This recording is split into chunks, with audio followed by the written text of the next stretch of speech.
इनसे आप कोई अच्छे की उम्मीद मत करिए। ऐसा नहीं कि इनमें से किसी को अवसर न मिला हो, इन सभी को अवसर मिले हैं। याद करिए, स्वतंत्र भारत का पहला कुंभ 1954 में कांग्रेस की राज्य में भी सरकार थी, केंद्र में भी सरकार थी, और उस समय गंदगी, अव्यवस्था, अराजकता का जो दृश्य था, 1000 से अधिक मौतें हुई थी। और उसके उपरांत हर एक कुंभ में, ये केवल प्रयागराज में ही नहीं, क्या हरिद्वार रहा हो, क्या अन्य स्थलों पर रहा हो, हर जगह हुआ है। 1974 में, 1986 में, इसके उपरांत भी जब भी महाकुंभ के आयोजन हुए हैं या कुंभ के आयोजन हुए हैं, कांग्रेस की सरकार में किस प्रकार की स्थितियां थी, इसी से छुपावा नहीं है। और समाजवादी पार्टी की सरकार के समय तो 13 और 2007 इसके जीवंत उदाहरण है। यानी प्रकृति भी नहीं बख्शी थी 2007 में, तमाम प्रकार की जनधन की हानि हुई थी। और 2013 में जो लोग हमारे स्वच्छ महाकुंभ को पर प्रश्न उठा रहे थे, प्रश्न ये उठता है कि 2013 में मॉरिशस के माननीय प्रधानमंत्री प्रयागराज पधारे थे, कुंभ के आयोजन के साथ संगम में गए, वहां गंदगी, अव्यवस्था, कीचड़ देख करके उनकी हिम्मत नहीं हुई कि वे स्नान कर सके। दूर से प्रणाम करते हुए, आंखों से आंसू बहाते हुए निकल गए, क्या यही गंगा है, ये कहे करके। मॉरिशस हजारों किलोमीटर दूर से वे यहां आए, लेकिन यहां का दृश्य देख करके उनकी आत्मा आहत होती है, उनकी आस्था आहत होती है। ऐसा ही दृश्य अन्य अवसरों पर देखने को मिलता था। इन सभी लोगों ने जो नकारात्मक टिप्पणी कर रहे थे, जब इनको अवसर मिला था, इन्होंने कुंभ को गंदगी का, अव्यवस्था का, अराजकता का, अव्यवस्था का एक अड्डा बनाया हुआ था। उस समय जब विदेशी और वामपंथी आते थे कुंभ के आयोजन के साथ जुड़ने के लिए, देखने के लिए, इसकी नकारात्मकता को, भारत को बदनाम करने के लिए, सनातन धर्म को बदनाम करने के लिए वे दुनिया के सामने प्रस्तुत कर सके, तो उनको बहुत सारा मटेरियल मिल जाता था। वे लोग यही प्रस्तुत करते थे, यही परोसते थे। तो धीरे धीरे करके धारणा हो गई कि कुंभ का मतलब अव्यवस्था जहां हो, गंदगी जहां हो, भगदड़ जहां हो,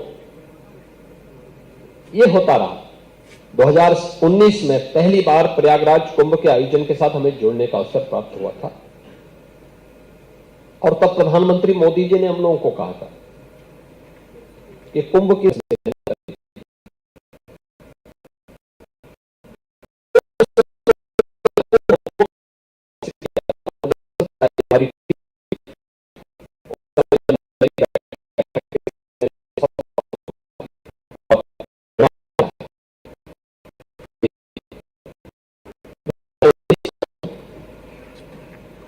अपनी स्वच्छता के लिए जाना जाता है।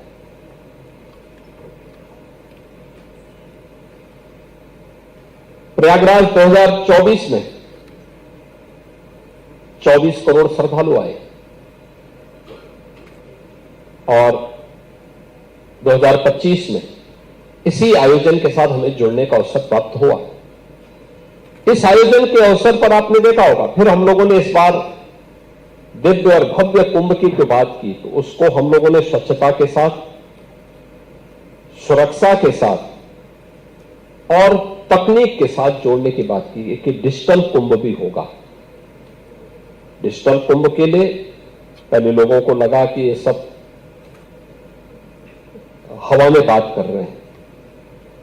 अकेले डिजिटल खोया पाया केंद्र से 54,000 बिछड़े हुए लोगों को उनके घरों तक पहुंचाने का काम किया गया महाकुंभ के दौरान। जो हमारे मित्रगण हैं, जो लोग दुष्प्रचार में विश्वास करते हैं, जिसको भगवान ने बनाया ही इस उद्देश्य से है कि वे लोग हमेशा इस कार्य के लिए ही रहें, उन्हें हमेशा विपक्ष में रहना है, तो भगवान ने उनको नकारात्मकता से इतना भरपूर कर दिया है कि उनकी पहचान ही उस रूप में बन गई। तो वो पहले दिन से ट्वीट करने लग गए, पहले दिन से ट्वीट करने लग गए, पहले दिन से वक्तव्य देने लग गए।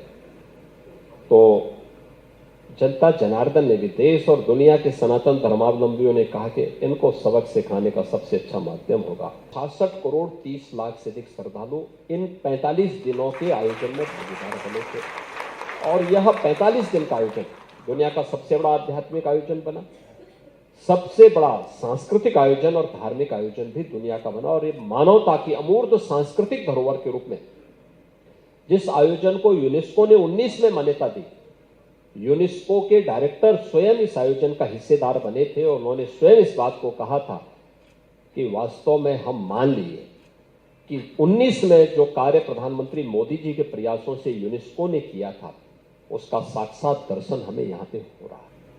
अगर किसी को औरंगजेब पसंद है तो रखें, बहुत शान से अपने परिवार के लोगों का नाम, अपने बच्चों का नाम रखें। मैं उनको मुबारकबाद दूंगा, इसके बारे में बधाई दे दूंगा उनको कि तुमने अच्छा किया, अब इसका परिणाम भी भुगत लो। ईश्वर उनको सद्बुद्धि दें, वे भारत के नायकों का सम्मान करें, भारत के प्रति क्रूर भाव के साथ कार्य करने वाले ऐसे लोगों का नाम न लें। ये नया भारत है, नया भारत भारत की आस्था का भी सम्मान करना जानता है। नया भारत को दुनिया की सबसे बड़ी अर्थव्यवस्था के रूप में स्थापित करना भी जानता है और भारत के अंदर भारत की आस्था को नुकसान पहुंचा करके भारत की आस्था के साथ खिलवाड़ करने वाले तत्वों को जवाब देना भी जानता है। अयोध्या में राम जन्मभूमि पर, मर्यादा पुरुषोत्तम प्रभु श्री राम की जन्मभूमि पर 500 वर्षों के बाद वहां पर प्रभु रामलला का विराजमान होना, 2024 में यह कार्य होना, जनवरी 2024 में और जनवरी 2025 में महाकुंभ प्रयागराज का आयोजन इसके उदाहरण हैं। और आने वाले समय में ऐसे बहुत सारे उदाहरण उन लोगों को देखने को मिलेगा। मुझे लगता है कि उन सभी लोगों को मैं कहूंगा, समय आ गया है, ये पूरी सदी भारत की सदी है, दुनिया भारत का अनुसरण कर रही है। भारत के प्रधानमंत्री के रूप में मोदी जी दुनिया के अंदर जहां जा रहे हैं, पूरी दुनिया उन्हें हाथों हाथ लेकर के उनके सम्मान के माध्यम से अपने आप को अभिभूत करके गौरव की अनुभूति करती है। नया भारत एक नई दिशा में आगे बढ़ चुका है, विकसित भारत बनने की ओर अग्रसर है और विश्व के कल्याण का मार्ग यहीं से प्रशस्त होगा। अच्छा होगा कि उन लोगों को अपने पूर्वजों को ढूंढना पड़ेगा और उनके लिए सबसे अच्छा उदाहरण अभी हाल ही में इंडोनेशिया के राष्ट्रपति के द्वारा जो बयान दिया गया, बहुत महत्वपूर्ण बयान है। इंडोनेशिया दुनिया में सर्वाधिक मुसलमान रहता है। इंडोनेशिया को जो नेशनल फेस्टिवल है वो रामलीला है। करेंसी जो वहां की चलती है, मुद्रा जो चलती है वहां की, वह गणपति के नाम पे चलती है। इनको सबक लेना चाहिए। और जो उन्होंने अंतिम वक्तव्य भारत में रिपब्लिक डे के अवसर पर कहा था, उन्होंने कहा कि अगर मेरा डीएनए की जांच होगी तो भारतीय डीएनए होगा। ये जो भारत का खा रहे हैं, इनको अपने इस डीएनए को जांच करके तब बोलना चाहिए। उन विदेशी आक्रांताओं को महिमामंडन करना बंद करें, अन्यथा संबल जैसे सच जब सामने आएंगे तो कहीं मुंह दिखाने लायक नहीं बचेंगे। पंथ संप्रदाय उपासना विधि का सम्मान करता हूं। देखिए, अब गोरक्षपीठ में आएंगे, आप देखेंगे कोई भेदभाव किसी के साथ नहीं होता। एक पंगत में सारे लोग भोजन लेते हैं,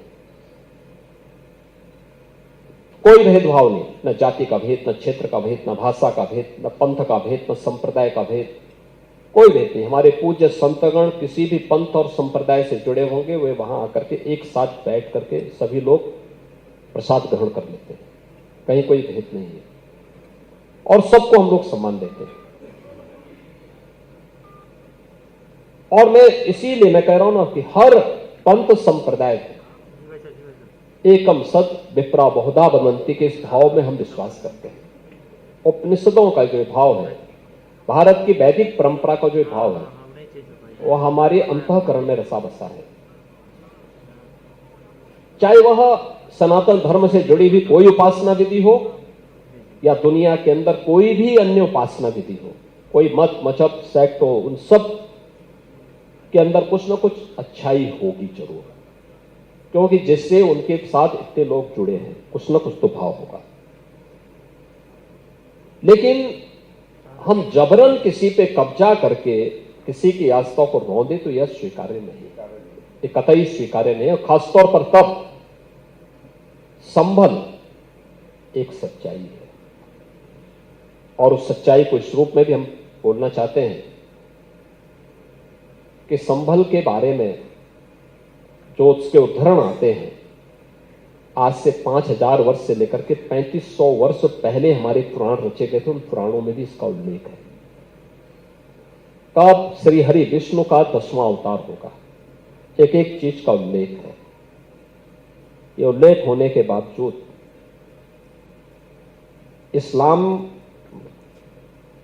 को उदय हुए 1400 वर्ष हुए हैं और मैं बात कर रहा हूं 3500 से लेकर के 5000 वर्ष पुरानी बात कर रहा हूं, यानी उससे भी 2000 वर्ष से लेकर के 3500 वर्ष पुरानी बात कर रहा हूं मैं। तो उतने पहले इन चीजों का उल्लेख हो चुका है। याद करना, 1526 में संभल में श्री हरि विष्णु का मंदिर तोड़ा गया था और 1528 में अयोध्या में राम मंदिर तोड़ा गया था।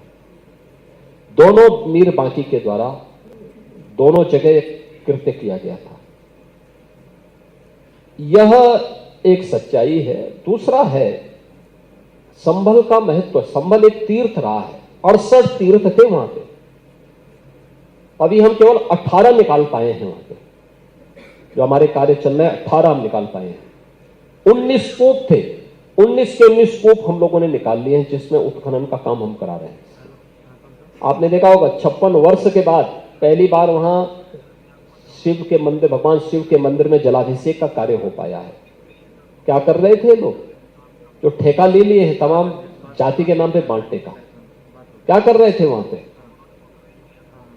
आप तो पुराना इतिहास ले आते हैं, वो कहते हैं इसीलिए शायद कहते हैं कि कागज नहीं दिखाएंगे। नहीं, कागज तो हम दिखाई रहे हैं, हमारे पास तो। मैं क्या कर रहा हूं, पहले पुराणों को तो पढ़ लें, फिर मुझसे शास्त्रार्थ करने के लिए आएंगे तो अच्छा होगा। महाराज जी के लिए अभी ये महाकुंभ की महासीख क्या है और आगे का इससे हम क्या लेकर जाए? ऐसा देखिए, इस बार हमने बजट के लिए मथुरा वृंदावन के लिए पैसा दिया, पर्याप्त पैसा। रास्ता बड़ा स्पष्ट है, रास्ता बड़ा स्पष्ट है, पैसा दे दिया है। हमारा कार्य आगे बढ़ने वाला है और ये कार्य होंगे। देखिए, जब अवसर मिलता है तो चूकना नहीं चाहिए। आपने तो जिस समय बाकी आपदा देख रहे थे तब भी आपने अवसर में उसे तब्दील किया था। देखिए, उस समय जनता जनार्दन की सेवा और उनका संबल महत्वपूर्ण था, क्योंकि हम लोग बैठे हैं। मुझे प्रधानमंत्री मोदी जी ने, हमारी पार्टी ने यहां बिठाया है, लेकिन आखिरी बात तो जनता जनार्दन का है ना। तो जनता जनार्दन के साथ उस संकट के दौरान जब दुनिया पस्त हो रही थी, तो हम मजबूती के साथ खड़े थे उनके साथ। तो वह अवसर था जब हमें उनके साथ खड़ा होना था। हमने कहा भाई, हम लोग हैं, चिंता मत करिए, पहले कोरोना हमसे लड़ेगा तब आप लोगों से लड़ेगा। हम लोग खड़े हैं।